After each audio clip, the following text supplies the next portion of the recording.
Grimm's Complete Fairy Tales, The Brothers Grimm. Hans married. There was once upon a time a young peasant named Hans, whose uncle wanted to find him a rich wife. He therefore seated Hans behind the stove and made it very hot. Then he fetched a pot of milk and plenty of white bread, gave him a bright, newly coined farthing in his hand, and said, "Hans, hold that farthing fast. Crumble the white bread into the milk, and stay where you are, and do not stir from that spot till I come back." "Yes," said Hans, "I will do that."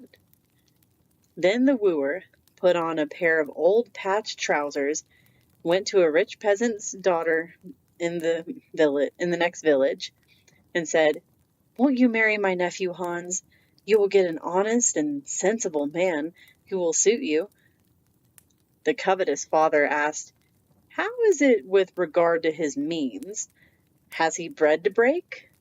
"Dear friend," replied the wooer, "my young nephew has a snug berth, a nice bit of money in hand, and plenty of bread to break.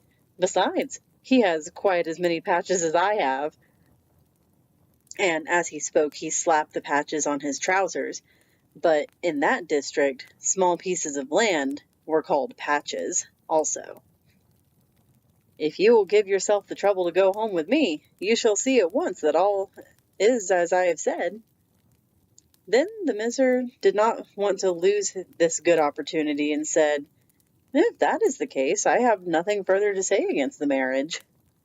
So the wedding was celebrated on the appointed day, and when the young wife went out of doors to see the bridegroom's property, Hans took off his Sunday coat and put on his patched smock and said, "I might spoil my good coat."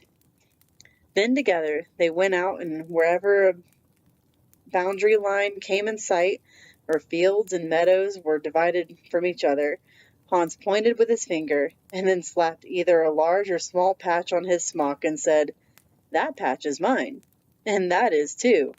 My dearest, just look at it," meaning that his wife should not stare at the broad land, but look at his garment, which was his own. "Were you indeed at the wedding?" "Yes, indeed I was there, and in full dress. My headdress was of snow, then the sun came out and it was melted. My coat was of cobwebs, and I had to pass by some thorns which tore it off of me. My shoes were of glass, and I pushed against a stone, and they said clink and broke in two.